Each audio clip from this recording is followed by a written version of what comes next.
in your late 20s and 30s kind of suck. Good or bad, this is what shapes you. Kind of makes me sad to realize that I didn't read like any books. I'm gonna burn out for real. Hey everyone!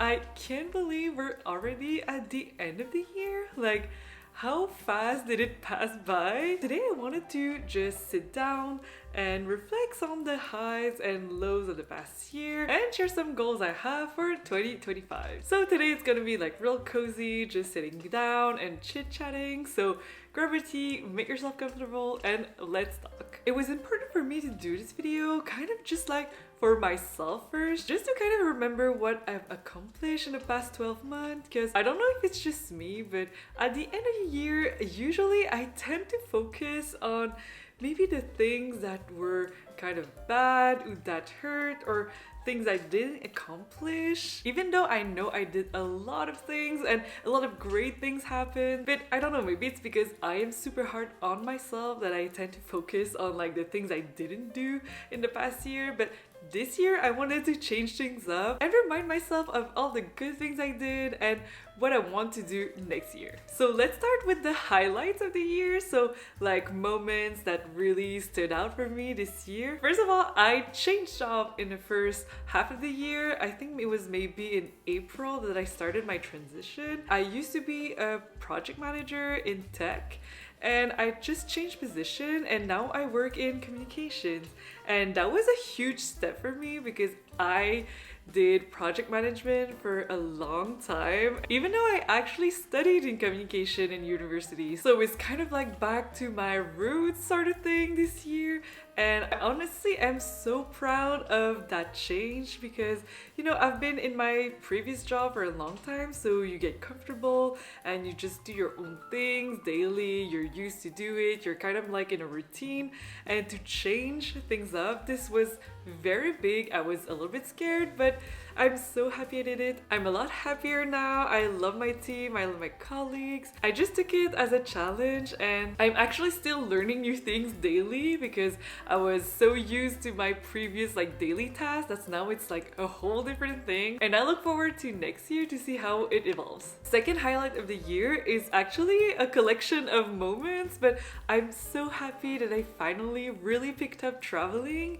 Since the pandemic, I didn't travel that much because we couldn't do so. And even after the pandemic, I was kind of like a little bit anxious to travel. But this year, I'm so happy that I had like a few weekend getaways.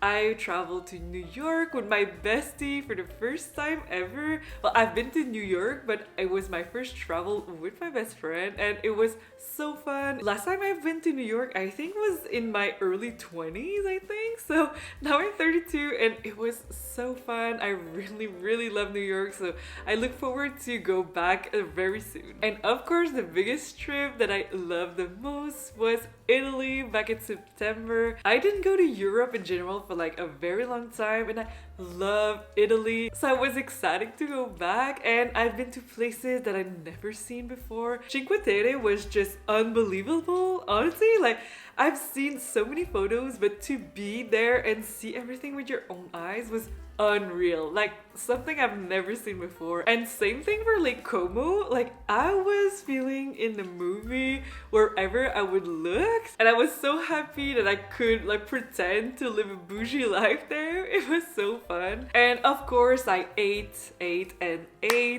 pizza and pasta every day, the best I ever had. So it was a super nice trip overall. So third highlight of the month is not really something that happened to me directly, so it's kind of funny, but it really marked me. But my oldest friend ever had a baby this year.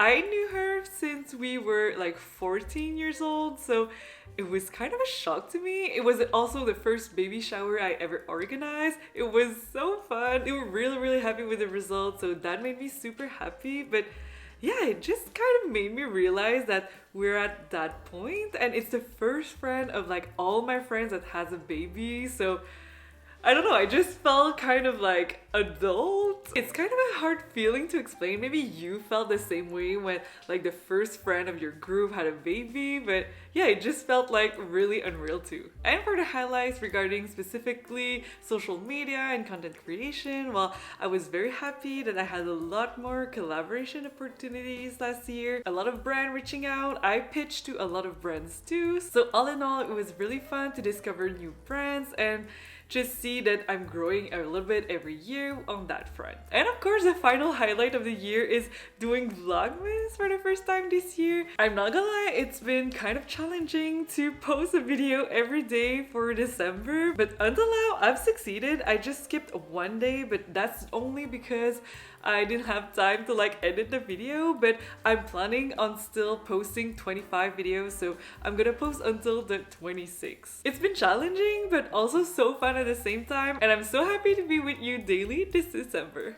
And now let's talk about the actual challenges, because like I said, I tend to like kind of focus on them a little bit more at the end of the year, but at the same time, it's still important to reflect on them, learn, and just plan for the new year. I think the biggest struggle was definitely regarding social media and content creation, balancing like personal life with work, with content creation was really tough. And because I'm a natural overachiever, I was kind of trying to do everything a full-time influencer does, but I'm not a full-time influencer. Like, I have a 40-hour job too. So I felt kind of burned because it's been 2 years that I've been doing this. And last year I was like, okay, I'm gonna do even more this year, try to grow and be like a real influencer. But truth is, it's just way too hard. And I know I can be hard on myself, but at one point it's just like too much.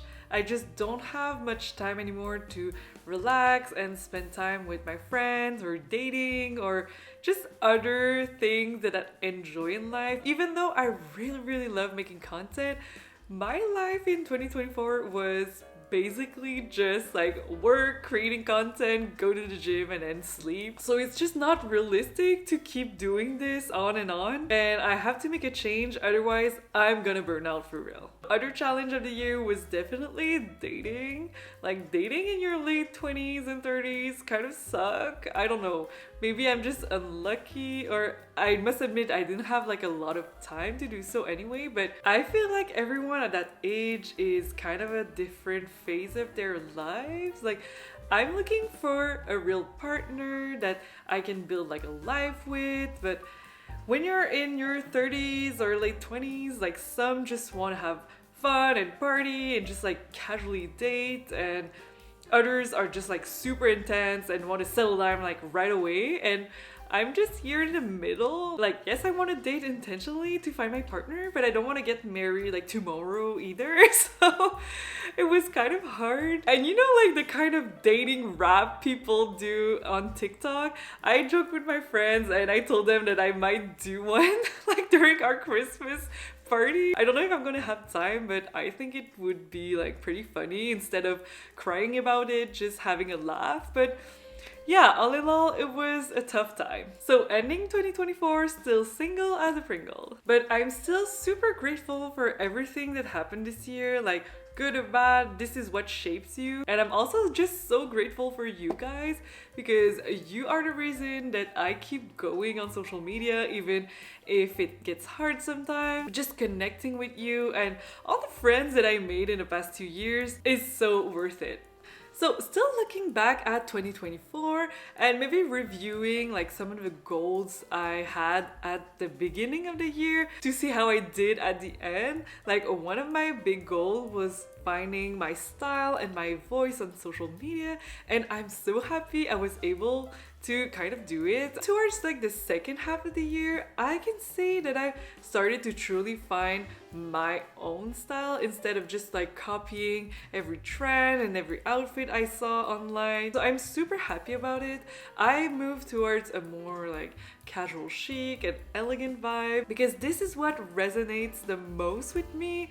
and what makes me feel the most confident in. Like whenever I have like a super nice chic outfit, I just feel so confident and like I'm ready to take on any challenge. So it's just a great way to feel about yourself. That's why I decided to stick more on this side of fashion. Like of course I still dress more casually, like day to day, but I always try to give a little touch of like chicness to it. Another goal I had was to learn new skills and be more organized with my content, and that I can say that I really achieved. I learned a lot about photo editing and video editing, and I'm still learning again, but I get more and more comfortable with like Lightroom and editing videos, and I'm having so much fun with it. Now my content is like all super organized. I have like a nice Notion template I use that I can see like all the things that's coming in, and I can write my ideas as they come. So on that front, I feel a lot more organized and it helps me a lot. And another like personal goal I had was to travel more, and I'm so happy I did last year. Like I said, I had a lot of like little weekends here and there, and I had like my big trip to Italy. I enjoyed all these moments and I'm looking forward to even more trips next year. But of course I also had goals that I didn't reach. I remember when we started off in January, I was like, okay, this year I'm getting out of like stagnancy on Instagram and I want to hit 10,000 followers at the end of the year. But this I didn't reach at all.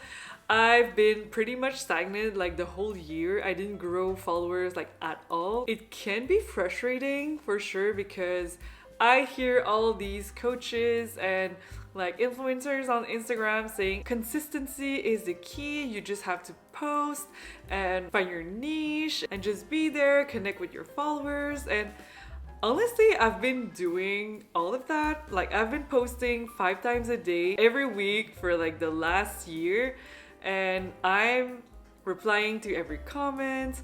I post stories. I stick to mostly fashion content and sometimes just like general looks like hair or makeup, but even then it's not like that often. It's mostly about fashion. I feel like I've been doing everything that I should to grow, but I didn't grow even like 1 follower this year. I even went down, to be honest. I think this was kind of like the hardest part because I've been almost like burning myself out and working so hard and trying to do the right thing, and it doesn't work. So at that point I'm like, I don't know what else I can do. Even though I would like to do more, I just can't. On a more personal level, once again, I of course wanted to meet like the right person, be in a relationship, and be closer to getting married at one point too. But although I met some really nice people along the way, it just never worked out. So this can be hard too, especially once again when you're like, I don't know what I'm doing wrong. Like I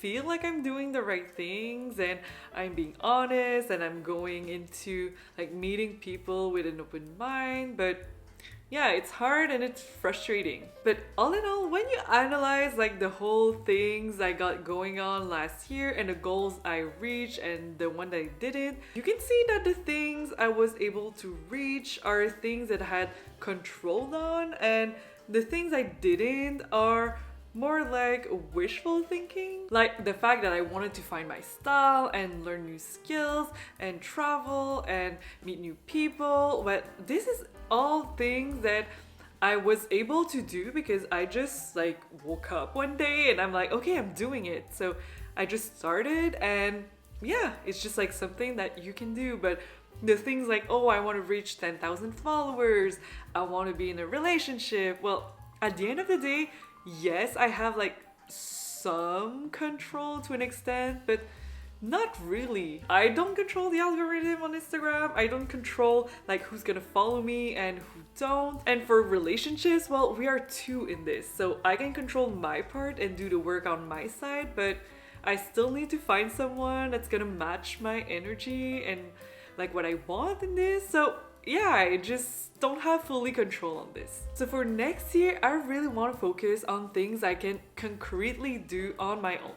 So with that being said, in 2025, I really want to first rebrand my Instagram page to match my change of style. Like I said, in the second half of the year in 2024, I kind of changed like my whole style, but my page as such, like the styling and the branding, doesn't really match that vibe. I want people to land on my page and just instantly feel that elegant and aesthetic feeling. So I'm gonna work hard on just finding my style visually to create something that I'm really happy with. This is something I'm gonna start doing in January. Secondly, I still want to be consistent and post like regularly on social media, but at the same time, I don't want to burn myself out. So I think I'm gonna focus on quality instead of quantity. I feel like in the last few years, social media coaches always told us to just post because quantity will get you more reach and more followers, but at this era, I think we changed a little bit of the shift because there's so much content and so much creators that posting isn't enough now. You really have to be like original and stand out from the crowd. So for this, you need quality. Like, you need really nice content that will make people want to follow you because they already follow 500 people, 1,000 people, 2,000 people. So you have to find something that's gonna make them want to follow you too. That's why I want to focus on posting high quality content rather than posting like 5 times a week. So maybe I'm gonna reduce my cadence, but at least when I post, it's gonna be like super nice. I also want to keep learning things like regarding all my content, especially photography. From the beginning that I started like shooting photos on Instagram, I did everything on my phone, but I want to learn more about actual photography. That's why I placed an order for the latest Fujifilm camera, the XM5. It looks so cute. It's like a tiny camera, but that takes like super nice photos. It's still back order, so I'm waiting for it. I'm praying to get it before Christmas. I don't know if it's gonna be possible, but as soon as I'm getting it, I just want to get more into photography and like photo composition in general. This is gonna be a super nice skill set to have next year. I also want to learn more about video editing. I currently edit all my videos like on CapCut, but I want to start using like a more elaborate, more professional editing software to have like more options. What I loved about CapCut is that it was like so simple to use and easy to understand, but next year I want to dig a little bit deeper. And I also want to be a little bit more present on YouTube.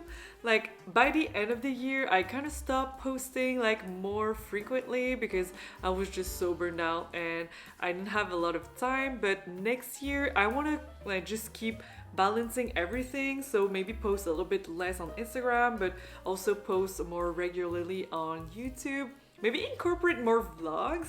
This is something I didn't do before, but that I learned to love to do, especially with like Vlogmas. I usually script like all my videos and prepare them and have a text, but there's just something so fun about like grabbing my camera, just put it on my tripod and start talking to you. So I think I might do more vlogs in 2025, like maybe not weekly vlogs, just from time to time, like update on my life or life lately. So you will probably see more vlogs from me. And on a personal side, I definitely want next year to take more time for myself, just relax more in general, take more time to do things that I enjoy. Like I want to read. I didn't read at all in 2024 because I didn't have time or I was just too exhausted to do it, but I love reading. So it kind of makes me sad to realize that I didn't read like any books in 2024, so I have to do something in 2025. I also love baking, so I want to pick that up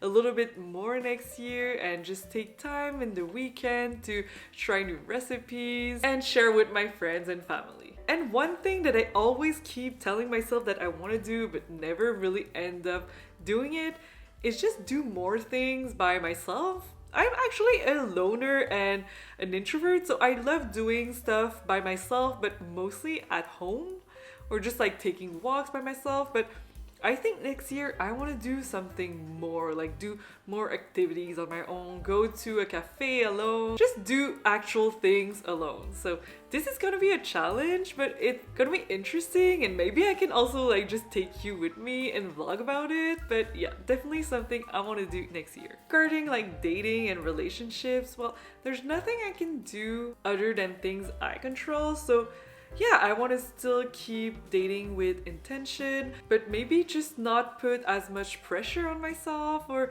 be too picky, like try to be more open, date guys that I wouldn't usually date. I'm just going into 2025 like with a mindset of whatever happens, other than working on myself and better pick guys. Well, I can't do really much. So yeah, that's it for this video. I think I blurbed enough. I really wanted to keep it as real as possible, just showing you that yeah, there were some bads, there were some goods, like nobody's perfect. But I'd love to hear about your highlights of the year and your goal for the next one. Like let me know in the comments so we can motivate each other. Thank you so much for watching. Christmas and the New Year is coming by so fast. I'm really excited. But there are still a few days left, so I hope to see you tomorrow in my next episode of Vlogmas. Bye guys!